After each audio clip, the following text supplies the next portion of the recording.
That sounds great. Can you go ahead and go live so we can let folks pile in, and because they're probably waiting in the waiting room. So P's and Q's. And Brian, you're recording, right? Yes, ma'am. Okay. Always.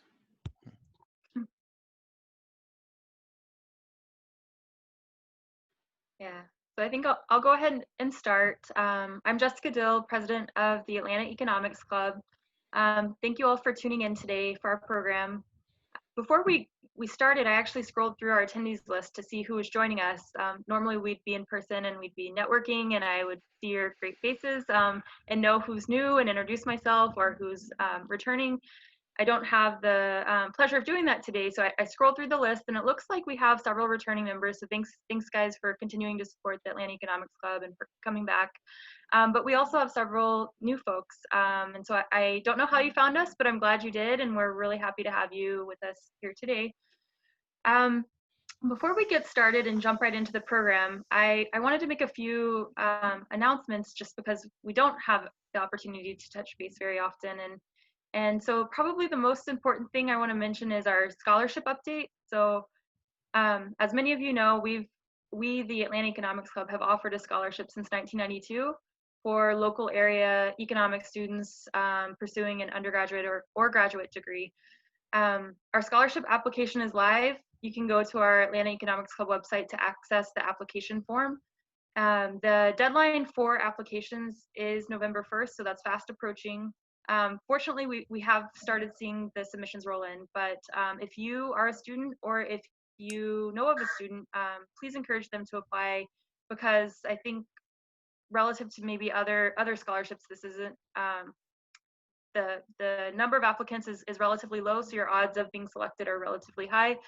Please apply. I also want to take this opportunity on a related note to acknowledge that we have a scholarship committee that reviews all of the applications. So it's not the board, it's not me, it's a separate committee. The committee is chaired by Mary Cassis, who is planning to join, if not already on the webinar today. And Mary was actually, a fun fact, she was actually the first recipient of the scholarship back when we set the program up. And so I love that she's stayed engaged all this time and has given back by serving as the chair of our committee to help select future recipients. So thank you, Mary, for your service. If there's anyone on the call that wants to get more involved, I know Mary's always seeking others to join the scholarship committee. It's a small commitment, just November and December, where you review a few applications and weigh in and select the recipient. And so please let me know if you'd be interested in doing that. Two other brief announcements. One is a membership update. So we've included this in our newsletter, but just a friendly reminder that we've put our individual memberships on pause this year. Typically, the individual membership would cover some of the cost of putting on our in-person programming and your lunches, and obviously that's not really a cost we're having to deal with right now. So we paused those, and we're very happy to be supported by our corporate members still. So the Atlanta Fed, Cox Automotive, and Georgia Power have very kindly and generously renewed their corporate membership, and that covers the overhead for our online programming. And so thank you, corporate members. And then finally, our programming update. So if you head to the Atlanta Economics Club website, you'll see that we've posted and confirmed events through January 2021. And actually, the programming committee has been quite busy. So we've built out our program through May 2021, and we'll be posting the additional events shortly. I want to take this opportunity to acknowledge our program committee and all of the hard work that they've done. It's chaired by our Vice President, Ibrahim Bayan, and it includes Mike Scordellis, Jonathan Smoke, Daniel Butrago, and last but not least, Tim Ewing at the Bureau of Labor Statistics. So Tim is a regional economist at the BLS in the Atlanta office, and he has kindly agreed to introduce our guest speaker today and to moderate the Q&A. We'd invite everyone to submit your questions throughout, and Tim will do his best to get to them. But without further ado, Tim, let me pass it to you to introduce our guest speaker. Take it away. Okay, thanks, Jessica. It is my pleasure to be able to introduce our guest speaker today, Dr. Michael Horrigan, President of the W.E. Upjohn Institute for Employment Research. Dr. Michael Horrigan has been the president of the W.E. Upjohn Institute for Employment Research since March 2019. The institute, headquartered in Kalamazoo, Michigan, is a private not-for-profit, nonpartisan, independent organization founded in 1945. The Institute conducts high-quality research on labor markets, focused on the causes of unemployment, the effectiveness of social safety net programs, the impact of education and training on workers' employability and earnings, the influence of state and local economic development policies, and the analysis of regional economic conditions. The Institute also administers federal, state, and locally funded employment and training programs to assist job seekers and employers in Southwest Michigan. Prior to coming to the Institute, Mike worked for 32 years in a variety of positions at the U.S. Bureau of Labor Statistics. Most recently, from 2015 to 2019, he ran the employment and unemployment programs at BLS, including the publication of the National Civilian Unemployment Rate and the monthly payroll jobs number. Prior to that position, Mike oversaw all of the price and inflation programs at BLS. On a personal note, speaking candidly, as a current BLS employee, I can say that BLS has had several outstanding leaders over the years, many of which have been also great presenters. Gold standard, one might say, and Dr. Horrigan is no exception. It was with his time at BLS that I was able to hear Mike speak on the various aspects of the labor market, ranging from industry employment trends to job openings and labor turnover to occupational staffing patterns. More recently, as president of the Upjohn Institute, Dr. Horrigan has written several pieces covering employment and unemployment trends amid the coronavirus pandemic. Speaking of the pandemic, these are certainly unusual times, so that I know that I, and those of you in attendance today, look forward to hearing Dr. Horrigan's expert view on the impact of the pandemic has had on the U.S. labor market and on any insight he may have based off his and his team's ongoing research. Given time following the presentation, Mike has kindly agreed to take some questions, so feel free to send those in. And finally, our speaker for today's event, Dr. Michael Horrigan. Mike, it's all yours. Great, thank you, Tim. Just since I have everything minimized, everyone can hear me? You can hear me, Tim? Yes, I can hear you clearly. Great, okay. So thanks, Tim, thanks, Jess. You reminded me as we got into the Zoom meeting today that we had a conversation about this talk back in February, and obviously a lot has changed. What I want to do today, we have about an hour, and I'm hoping that my remarks will take about 40 minutes, that we'll have plenty of time for questions. I'm mainly talking about the labor market. I have a section at the end on macro trends. If the labor market material goes long, then those extra slides will be a free gift. Otherwise, I'll cover them as well. What I want to walk through is basically a lot of observations about three data sets, using three data sets. One is the current employment statistics, the payroll survey. The second is trends that we're seeing from the unemployment insurance program, which is administered by the Employment and Training Administration. The data come out of DOL. And then third, taking a close look at some trends that we're looking at from the current population survey. So kind of an overview of both the payroll side, the establishment side, as well as what we're seeing from the household side. So to begin, I want to show you this one chart. This is a chart that is actually a crib, if you will. I made it up, but it's an exact replica of the chart that's in the employment situation. And I don't know if any of you have had this same issue. I'm sure everyone, including BLS, does. The incredible changes that took place in March and April, especially March to April, have really taken all of our charts and put them into kind of a chaotic form. With the 21 to 22 million employment loss from March to April, all the other changes prior to that look very, very minuscule. So basically, you see that there was a huge decline in employment, and I want to talk about what's happened since. But to give you kind of another view of what's happened since February, what I did is I took a look at basically 2007 indexed to 100. And then looked at payroll employment relative to that 100 point going forward. And I think this is a little bit of a clearer picture in terms of the strength of the economy going through up through 2020, and then the dramatic decline that we experienced from March to April. The basic message here, sort of at the top side, is that we lost 22.2 million jobs between February and April, and just over 50% have been recovered since that point in time. But I think another aspect of this that's interesting is if you take a look at this table, This gives non-farm payroll employment by month from February to September. And you can make a lot of different choices. For me, I've really been focusing on February to April as kind of that initial analytical point.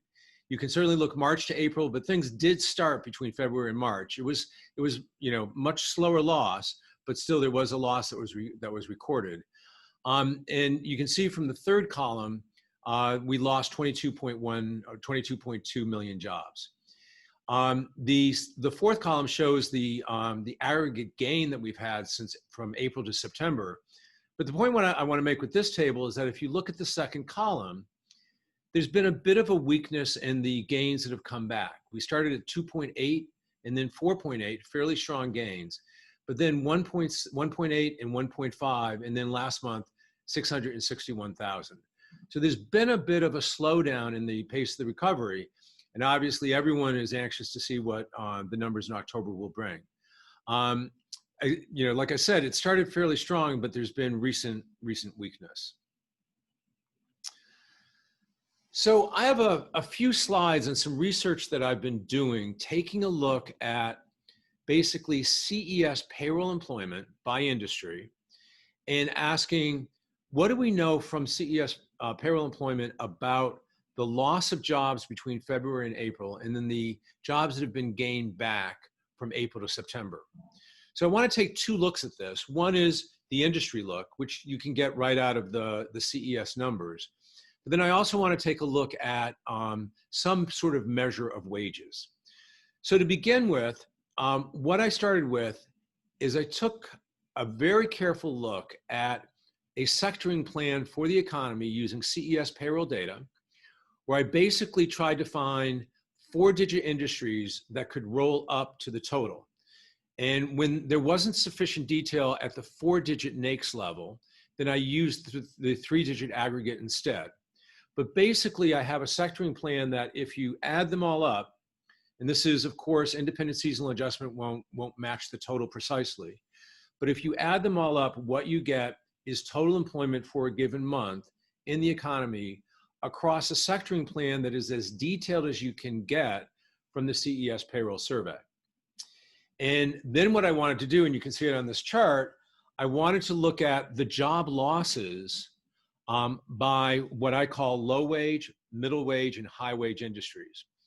And one of the things that is a characteristic of the CES payroll survey, depending on how much you've used it, is that the sectoring plan you get for employment is not as detailed, is more detailed than the sectoring plan you get for wages. You just don't get you get a lot of missing observations when you run the numbers for wages. So what I did instead is I went to the QCEW, and if that's not a familiar term, that's basically the census of all establishments that report to both the Department of Labor and separately to the Bureau of Labor Statistics. And every establishment basically provides their payroll total, as well as the number of employees that they have on their payroll, and then some other associated statistics. What that allowed me to do is to take the first quarter of 2020 and look at average weekly wages by the very same industries that I used for my sectoring plan for the CES. So now I have a match, and I basically, to divide it into low, middle, and high, I kind of appealed to the literature out there. We looked at a lot of different articles that have these kind of definitions, and they seem to center, and Brookings actually had one that did this exactly, on having low wage being about 2/3 of the overall average for whatever the average concept is. In this case, it's weekly wages. And then having middle wage being from 2/3 to about 1.8 times the overall average. And then above 1.8 being the high wage. So what I then did, and sorry, this has been kind of a long buildup for this chart, is I took a look at the February, April employment losses at this detailed industry basis with these matched wages, and divided it up into the percentages that were accounted for by low wage industries, middle wage, and high wage. And you can see from that, from over that February to April period, it was dominated by low wage industries. 64%, 34% for middle wage, and barely a blip at all among the high wage industries. So you might wonder, well, what industries are we talking about? rather than torture you with the full 3 to 4 digit detail and probably page after page of tables, I rolled this up to the 2-digit basis. And what you'll see in green, you have the first set of numbers are the employment changes. And then to the right, you have the employment change as a percentage of total loss in low, medium, and high wage sectors. And you see in green in the low wage column that 52% of the employment loss was in accommodation and food services. The next big one was retail trade, which makes sense. And then administrative support, waste management, and remediation services. A lot of that, if you look at the detail, came from temporary help supply industries. Now for medium wage, and we found this in Michigan as well. We did a lot of analysis of both the national and then the Michigan data as they were coming out. There was a huge impact on construction employment and manufacturing employment in the beginning of the pandemic, but also healthcare and social assistance. We found that this was highly related to smaller firms, sort of doctor specialty offices, that basically firms that were not providing, that were not related to critical care related to COVID, many of those closed in the very beginning. And then have since reopened offering, say, Zoom services and things like that. But in the beginning, there was a real concentration of impact in the healthcare industry. And then for high wage, these, again, these numbers look high. These are percentages of the high wage total. The overall high wage impact was very small, but you see that it was in professional, scientific, and management of companies and enterprises, as well as arts, entertainment, and recreation probably deserves a comment. That's really dominated by spectator sports, as you'll see in a minute. So another sort of view of this is to ask, well, what's happened since?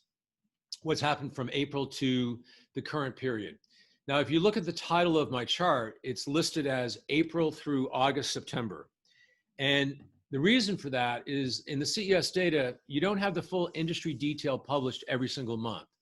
So some of the industries I had, the latest report was from August, and for others it was September. So I basically just simply combined those two and said, let's call that August, September, and calculate it as if it's a good estimate for the most current data for the most current period.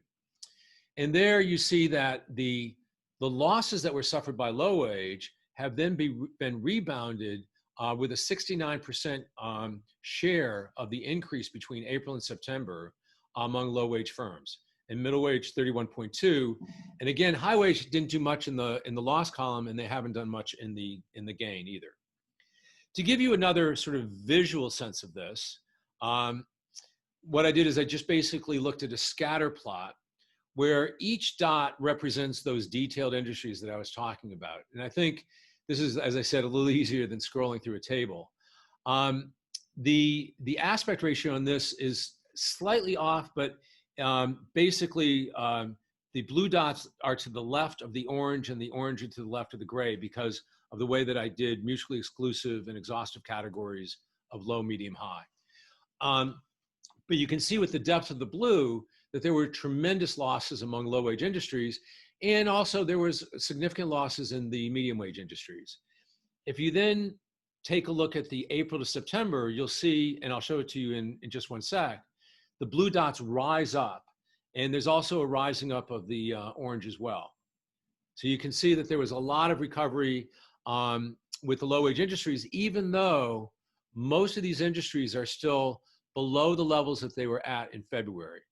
And I probably should have mentioned this in terms of these charts. I apologize, I said April to August, but for these charts, what I did is I used February as the numeraire for both calculations. So this really shows where the industries are relative to the February level. And so they're still below the February levels as of August, September. Okay. All right, so I want to move on to what we've been looking at with unemployment insurance claims. And there's a lot of great information we get out of the UI claims, but I think there's also a lot of misunderstanding about what these trends are showing. And so I want to shed some light, both in terms of the trends, but also in terms of the kinds of programs that vary, in some sense, very rapidly evolving programs that have expanded the scope of UI to a much wider group of people, and try to understand those policies vis-a-vis what we're seeing out of the data, what we're seeing in terms of trends. So, and I'll show you the names of these programs, but as you're probably familiar, traditionally speaking, folks that get UI payments are wage and salary workers, and every state has different rules and regulations in terms of how long ago could it be when they've quit a job, how many months or quarters of work experience do they need to have earning a certain salary above a certain threshold level. And then depending on the rules of the state, and depending on what industry they're in, they get a certain paycheck or unemployment insurance payment that represents kind of the replacement rate of their wages. And those replacement rates vary on average across all the states. Some are relatively low, some are relatively high. But one of the things that was really critical, I think, in this pandemic period is that early on in the CARES Act, there was a $600 federal subsidy that was added to the weekly payments. So for example, in Michigan, that made the weekly payments there, the weekly payments have a maximum, and all states have a maximum, of about $330. And so that 600 added, brought people up to a maximum of 930.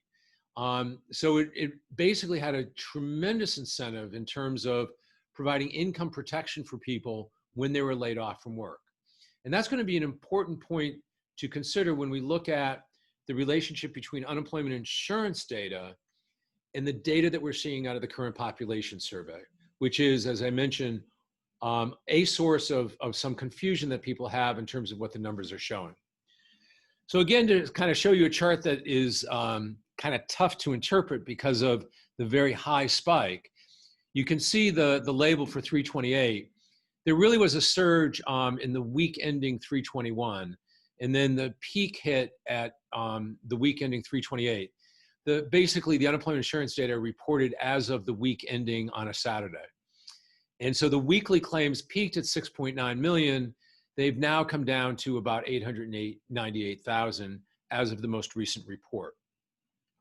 To give you a better sense of this, this is really more of a bar chart that starts in January. You can see with the that first blip up, that's the week ending March 21st, then you can see the peak at the 6.9 million, and then the slow decline, or kind of depends on your interpretation, the steady decline, if you will, of weekly unemployment insurance claims. And they really have leveled off in the last 4 to 5 weeks, just under a million each week.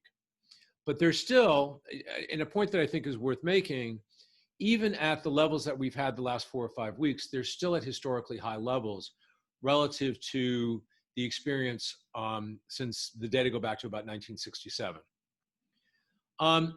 Another view, and one of the things that we discovered in analyzing unemployment insurance data is in the beginning, we were doing a lot of analysis on weekly claims, but then we realized at some point, continuing claims are going to be a very important indicator. In other words, as we sort of manage through the pandemic, as the economy goes into this steep dive into a recession, what's the nature of coming out of it? And one statistic that is worth looking at is how many people continue on unemployment insurance.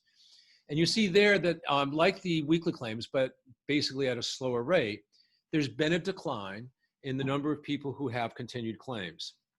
And to give you, though, a sense, though, of, and sorry, these continued claims, I should have said, are for traditional unemployment insurance. So these are the wage and salary workers. To give you a sense of the broadening scope of the program and how it's affected a much larger group of people, I basically did a snip and sketch from the press release. This is a direct copy from the press release that is put out by the Employment and Training Administration. And you can see at the bottom all the programs, and many of which did exist already, such as the newly discharged veterans, the extended benefits, short-time compensation. But a point to be made is that we've had some new programs, the Pandemic Unemployment Assistance Program and the Pandemic Emergency Unemployment Compensation Program. And if you take a look at September 26th, you'll see that Pandemic Unemployment Assistance at 11.1 is higher than the continuing claims for traditional regular state benefits at 10.8. So this is a program that is affecting a very large group of people. In addition, the extended benefits are also being affected right now by decisions by governors of states. Michigan just announced one yesterday, the state that I'm in, to extend benefits from 20 to 26 weeks. The other factor I want to point out is I think a lot of economists, including folks that do research and write here at Upjohn Institute, such as Sue Hausman, and also her co-author, Catherine Abraham, who used to be the BLS commissioner, they've been writing a lot about the use of short-time compensation or work sharing. And with the idea that you could reduce somebody's hours instead of laying them off, and they could collect unemployment insurance for those reduced hours. And one of the things that's been noted by Sue and Catherine is that even when you're recovering from a recession, as you're hiring people back, you can still use short-time compensation to hire back people at, say, reduced hours, and then have them receive unemployment comp for the remaining hours. This program has ticked up quite a bit, although probably not as high as a lot of policymakers would have liked to have seen. But it certainly has increased.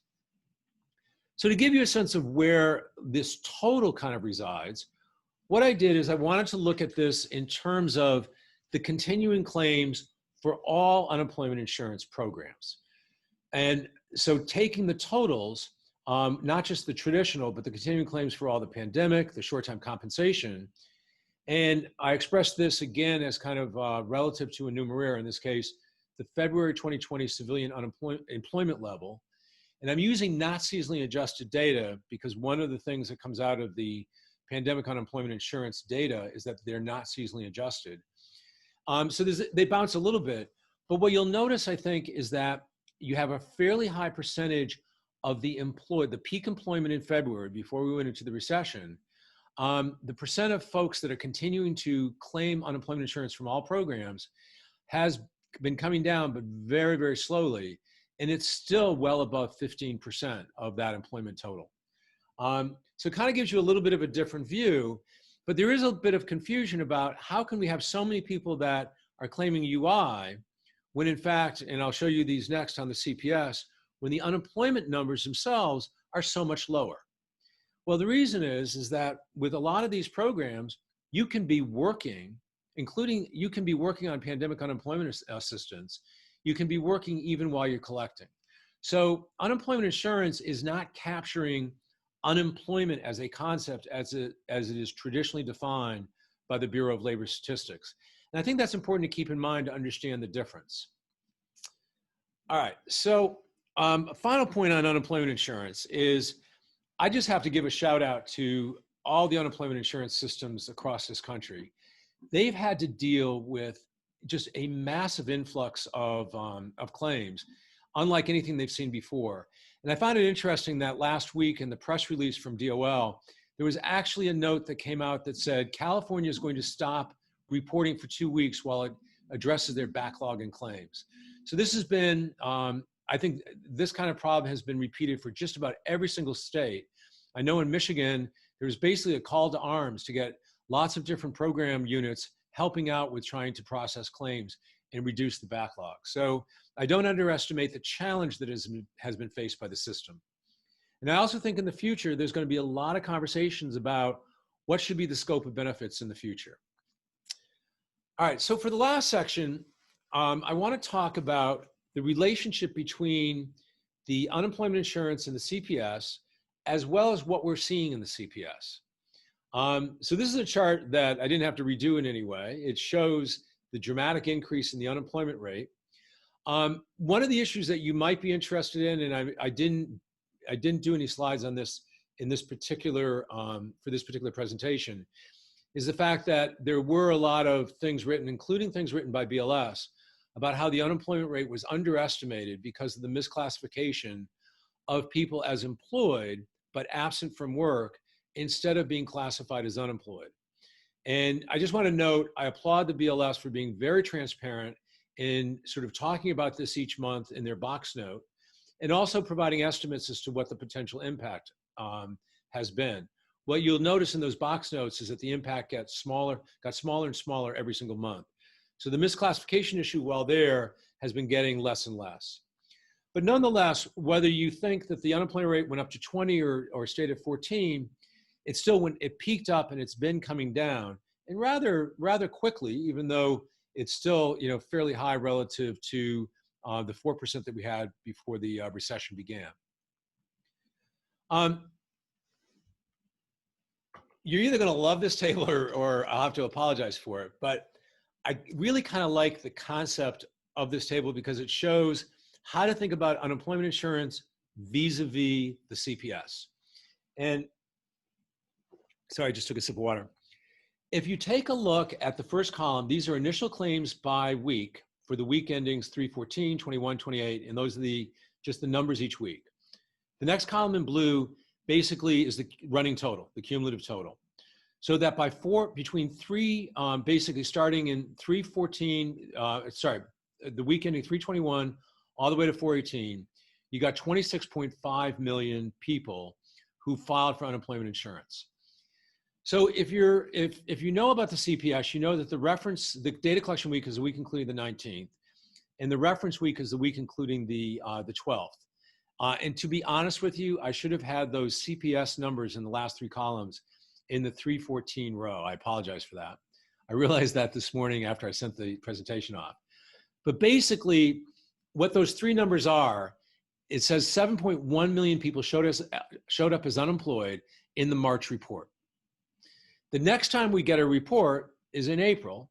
And if you look at the 4/18 row, that week ending 4/18 is the week that includes the 12th of the month. In other words, the reference week. And their unemployment went up to 23 million. And then there's a second category that I'm noting. It's called on temporary layoff. The point that I want to make with temporary layoff is that when you're laid off, if you are expecting recall, whether you're searching for work or not, you're classified as unemployed. If you're laid off, but you don't expect recall, and remember the high percentage of firms in industries like accommodation and food services that may not have been willing to say that they're going to rehire you back. If you are laid off and you're not expecting recall and you're not searching, probably because the governor said, please stay home, you're getting 600 a week, you're going to be classified as out of the labor force. So if you go to the very bottom row, what you get is that the cumulative filings for anybody, whether they're looking for work, not looking for work, expecting recall, was 26.5 million. Unemployment went up by 15.9, and of that, 16.2 million, there are other categories that went down, were on temporary layoff expecting recall. But there was a huge increase in the not in the labor force group, 6.6 million. In other words, I suspect that these are folks that were laid off, but not expecting recall and were not searching for work and were classified as out of the labor force. So with that kind of as background, and I hope the effort to go through that table will end up being worth it, I want to show you basically a table and then a sort of a summary chart that shows you how unemployment itself has changed. So go to the April column, April 20, and take a look at the percent distribution. That column says that in April, 78.3% of the unemployed were job losers on temporary layoff. Just a huge fraction of the total. And you saw in the previous slide the big increase in temporary layoff between March and April. So if you take then a look at, say, January, just as a comparison, in January it was 12.6%. So it's skyrocketed between January, February, March. Actually, February to March went up and then skyrocketed to April. The other categories I want to focus on are permanent job losers, people who are looking for work, they've been laid off, and they know they're not going to be recalled. Fairly low, 8.7%, as well as reentrants. Reentrants are people who perhaps were laid off in the past and were not searching, but have decided to come back in and search for work. That's at 6.4%. Take a look at September. It's really changed dramatically. Temporary layoff only accounts for 37%. Permanent job losers are up to 30%, and reentrants are now up to 17%. In other words, what we're seeing is a shift in the labor market away from the people who just initially got laid off towards people who have now, many of whom, about half the jobs, 51% of the jobs have come back, are working again. And what you're getting, sort of in summary, is this rebalancing of temporary layoff, permanent job loss, and reentrance, which I think will just continue as the economy begins to recover. So we had a huge blip going from March to April, and it's really been rebalancing, I think, ever since. Okay. Just looking at my watch. Oh, got approximately 5 minutes, 5 to 10. One of the things I've been reading lately, and this is actually something that we talked about in a meeting that we had last week, and so I became very curious about it, was this notion that's coming out in the press that one way to characterize this recession is that it is dominated by both women and minorities. And I wanted to get a sense of the extent to which that's true and whether or not there are any other factors at play. So the first thing I did is I went to, instead of going to the published numbers, I went to the CPS tapes and created my own subgroups. And the reason for that is I wanted to have an exclusive, mutually exclusive and exhaustive categories that would make sense in terms of those concepts of minority, non-minority, and also male, female, and by educational attainment. So if you take a look at row 1, those are males, non-minority, these are whites, with less than a BA degree. In the second row, it's male minority less than a BA degree. And the way that I define that, it was basically the sum of some underlying groups, such as, sorry, I should have, in row 1, I should have said this. For the non-minority, it's not just white, it's white non-Hispanic, okay? So then in minority, I then have Black non-Hispanic. I also have other races non-Hispanic. And if you ever work with the CPS code book, there's coding structure for whites, blacks, and then there's 13 other categories that go into the other category. But then the third group that the fourth group that I brought in, besides the other non-Hispanics, is I then brought in Hispanics as the other minority group. So with males, it's basically Black non-Hispanic, other non-Hispanic, and Hispanic. And then I repeat those for male, females, with or without being a minority or non-minority, and whether you're less than a BA degree or higher than a BA degree. So with these sort of mutually exclusive and exhaustive categories, I then took a look at the change in employment, which is the third column from, the second column, the change in employment from February to April. The change in unemployment from February to April. And I wanted to take a look at what did this look like compared to some usual experience, some numeraire for the group. So I chose the February population level. So in February, white males less than a bachelor's degree represented 19.3% of the population. In terms of the unemployment change from February to April, where unemployment went skyrocketing, they comprised about 18.5% of that increase. So about in line with their population. If you then take a look at the 3 rows in green, which are male minority less than a bachelor's, female white less than a bachelor's, and female minority less than a bachelor's, those were all, they had a higher share in the change in unemployment change than their population share. If you then take a look in blue at all the groups that are higher education, BA or higher, whether you're a minority or non-minority, your share of unemployment change was lower than your share of the pop.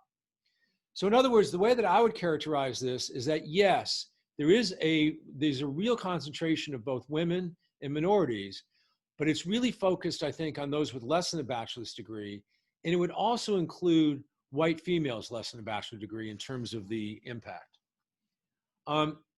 To torture you one more time, I did the same exercise for the out of the labor force group. And I really want to concentrate on one finding here, although many of these are interesting. Take a look at female minorities less than a bachelor's degree. So in this case, their share of the pop is 14.1%. If you take a look at the third column, what I'm giving you is, in this case, the change from April to September, the change in the size of the out of the labor force group. And I think it's consistent with everything I've shown you. We're recovering jobs. People are coming back in. They're looking for work. The size of the out of the labor force group has fallen. And for female minorities less than a bachelor's degree, it came down by about 291,000. If you take a look at the last column, their share, think of these as people who are rejoining the labor force, whether they're unemployed or employed. Their share of people who rejoin the labor force from April to September is only 8.6%. A much more dramatic impact, much harder time than all the other groups in terms of exiting the out of the labor force group and rejoining the labor force either as employed or unemployed. Now, one of the things I started to do yesterday, because I've been constructing these statistics actually for the last 3 days, is I started looking at presence of children. But to be honest with you, I just didn't have enough time to proof the data and add more groupings here. But that's going to be the next thing I want to look at. Is I think there's a childcare issue related to this. That people who are out of the labor force, who went out of the labor force and are not returning, my theory, my hypothesis is that we'll find that there's a high correlation with the presence of own children under 18. That between school with Zoom classes, just childcare issues in terms of arranging childcare, that there's a big issue that's emerging, and it's likely affecting minority groups as well as people with less than a bachelor's degree in terms of their ability to afford childcare than, say, the groups with a bachelor's degree or higher. In terms of time, Jess, I think I might stop here unless you want me to go through the macroeconomy slides. This leaves us with about 18 minutes for questions. Do you have a preference? I think let's go ahead and have you do the macro slides. I'm right. watching the question queue, and I think we probably have time for you to cover a few more. Okay, I'll go through. I won't be quite as detailed. These are actually slides that our regional group puts together in terms of looking at macro trends as well as some of the forecasts that are coming out. In our particular case, we take a look at both what's called a REMI model as well as forecasts that come out of the University of Michigan. And we look at other sources as well. So one of the things that we are always looking at is what's the likelihood, the prediction of a recession 6 months from now, and how those predictions have changed over time. So obviously we're in a recession, but what we're looking at is what is the likelihood of being in a recession, at any time in the next, over the next 6 months. And what we're seeing is that that likelihood shot up obviously with the February 2020 NBER announcement of the recession, but it has been coming down a bit, I think sort of in conjunction with what's been going on with employment changes. Okay, it's like, how come my slide disappeared? All right, sorry, they have built-in built-in clicks here, I didn't realize that. So for gross domestic product and employment change, basically what we're projecting, and this is using data that's coming out of the Federal Reserve Bank of Philadelphia in the survey of professional forecasters, they're actually projecting GDP growth to be solid with somewhat of a dramatic increase in the next quarter and then leveling off in the 4 quarters after. It's kind of the rebound effect that we saw with employment, although as we've noted, the employment change has slowed down in recent months.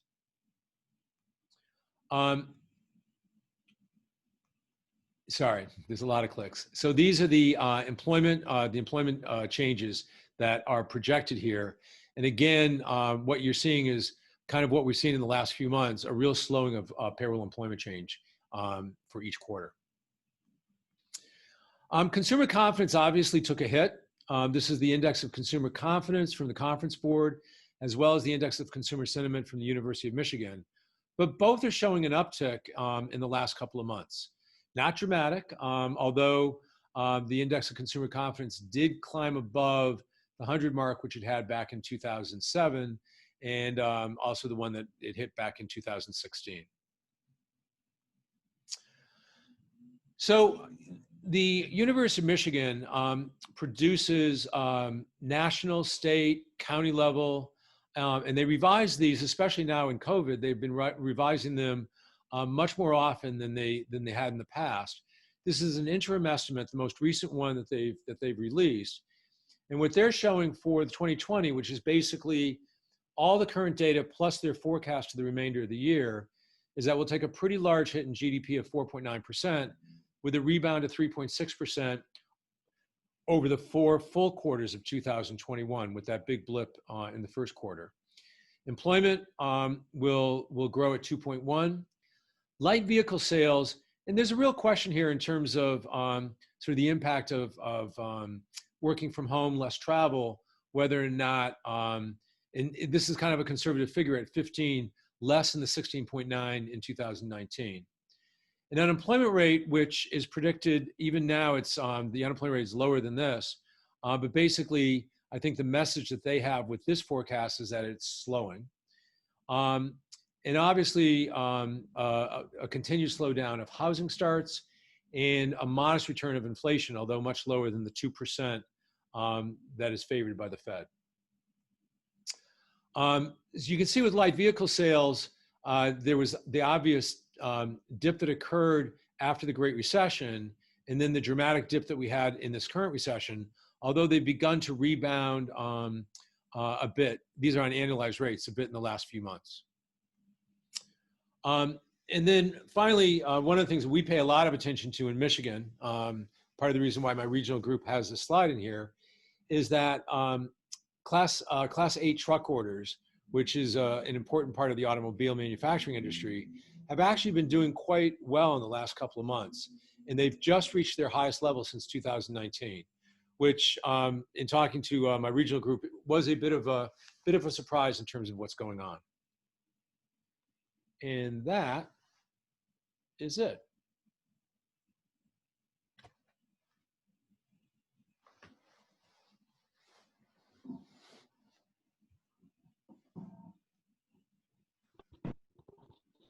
So I'm happy to go over some of those slides and torture you again if you want.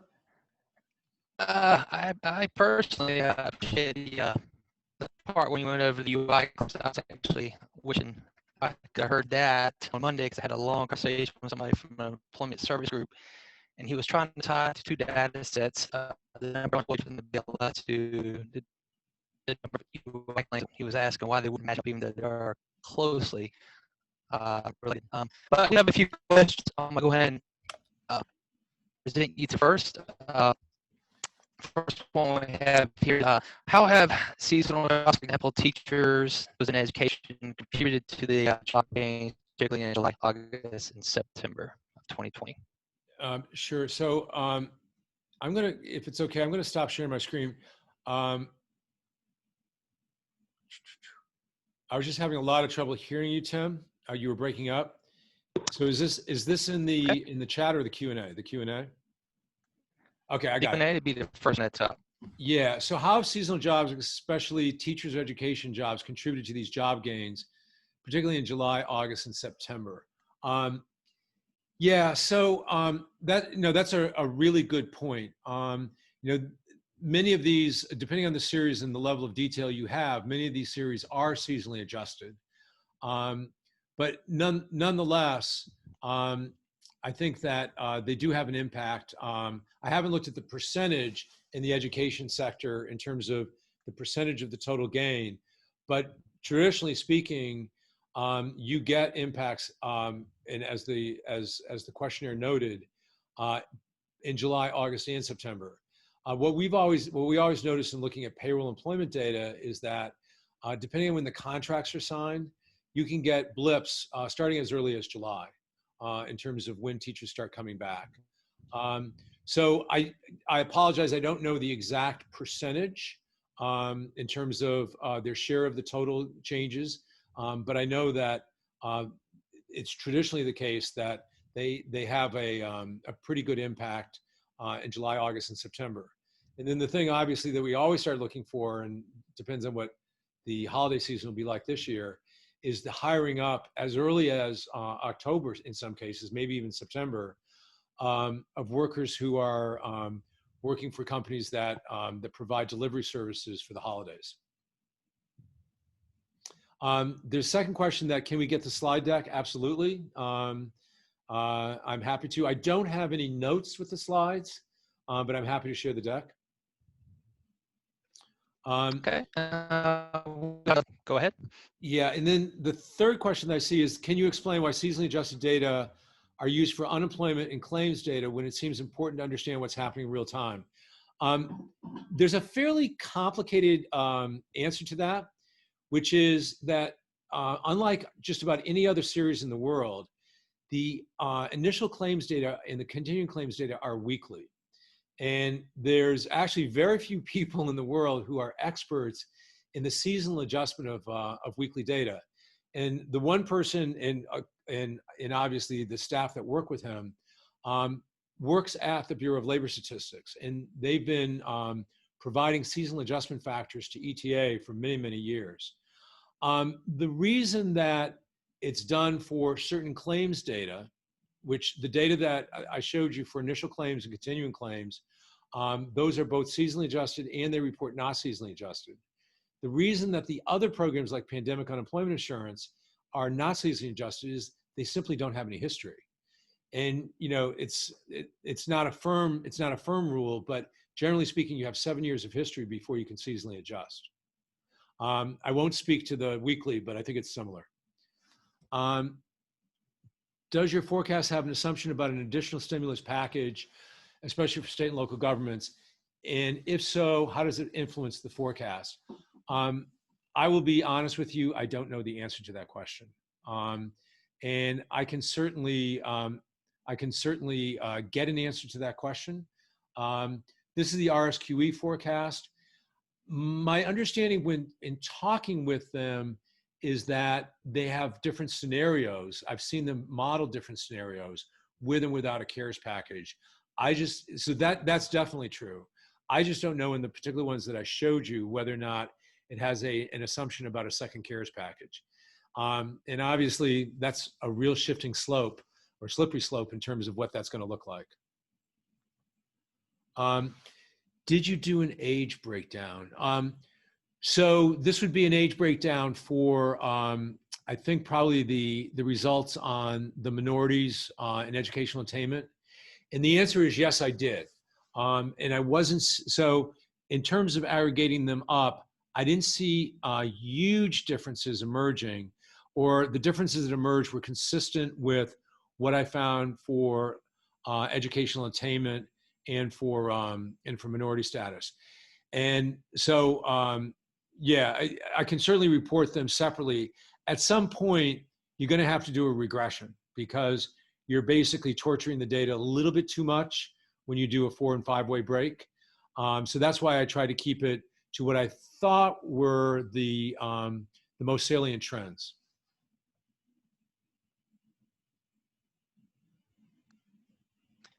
Okay, we do have another one here from our program committee members. Have you observed, let me scroll up. Have you observed any impact of UI claims or shifts in unemployment status, labor force participation rates from the expiration of the enhanced benefits at the end of July? It'll be in the chat. In the chat, okay. From Jonathan Smoke. Oh, yes, there's a few questions in the chat, okay. So do you have a sense of how many of the recovered jobs are at risk should further fiscal aid? Do you also have an idea of how much of the seasonal retail hiring might be at risk? So the thing that I'm concerned about is the slowdown that we've been observing. We've been observing in a lot of different sectors, including these low-wage sectors. You know, I'm not a scientist, but I think, you know, what I will say and what a lot of economists will say is that the science is going to be very important and the reaction to that science is going to be very important. So what we've been hearing especially in the last week is that we're really at sort of a dangerous point in which the pandemic rates are starting to dramatically increase. What we do in terms of an economic response, in terms of a society that may be tired of the whole response to the pandemic, And what we choose or not choose to close down, I think, is going to have a big impact. I think one of the other things, though, that has happened, and I use the example of doctors' offices, but even in things like food and drinking places, the ability to rehire all the way back up, I think, is going to be compromised because of the pandemic. And until there's a vaccine, we're just not going to see the kind of employment in food and drinking places and accommodations that we saw as of February. But we're still continuing to see restaurants that are providing services to customers in different ways, including takeout, curb service, et cetera. And then also, depending on where we are in the pandemic, with very strict rules for reopening, distancing requirements, things like that. It's one of the most interesting conversations I had was with a construction manager in Michigan, who I was doing some research on reopening protocols. And what he said was, we learned a lot during the pandemic on how to operate a construction site with COVID, because they continue to have a lot of construction activity for medically necessary construction projects that were approved by the governor. And so by the time they actually reopened construction in May, they had a lot of experience with protocols on the sites that they were continuing to work, such as staggered shifts. Nobody walks through the door at the same time. If two people are working close together, they have to wear a shield. All the specialty trade contractors come in at night. They don't come in during the day. So a lot of changes are taking place, especially with the ways in which we do business and automation, that I think are going to have an impact on maybe not getting back to normal in terms of employment levels, but being able to hire back in particular ways that maybe we weren't expecting when we had this fall off from February to April. I'm ignoring a question that was above that. I'm sorry. Let me just go up. Have you observed any impact to claims or shifts in unemployment status, labor force participation from the expiration of enhanced benefits at the end of July? Yes. I think the way that we saw that is the run-up of people who are permanent job losers, people who are coming back into the labor market to look for work. And there was a tick up, especially with the August numbers and the September number. And I think that's consistent with that. The CARES Act, PPP, and the other support programs seem to have been helpful in quickly reducing initial claims and unemployment. Do you anticipate that these sorts of programs will be used again in the future, that is, the next recession? I hope, I don't know if I can say I expect, but I hope there will be a very serious conversation. And we at Upjohn are delighted to be part of that conversation on unemployment insurance reform. That slide that I showed with just the problems that California was having, and repeat that across the country with processing claims, I think just reform in terms of having a system that works faster and with more agility and more accuracy is absolutely needed. There's been a lot of efforts in the last 20 years to modernize IT systems. So it's not like it's been ignored, but I think the work needs to continue, and it needs to be in some ways sped up. But in addition, I think that we really need a fundamental assessment of the question of who do we serve with the unemployment insurance program? Is it just traditional wage and salary workers, or can we expand this for income protection for people who have alternative forms of work, such as your Uber drivers, or people who are self-employed in other arenas like self-employed contract workers, et cetera.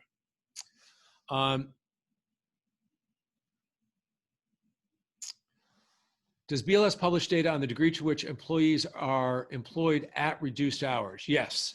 So what you have is you actually have a very interesting series, which I think in retrospect would have been a nice slide as well. But one of the things I think would be interesting to take a look at is part-time for economic reasons. That's a series where, a lot of people work part-time, but then in part-time for economic reasons, what you get are people who are part-time because they don't believe work is available.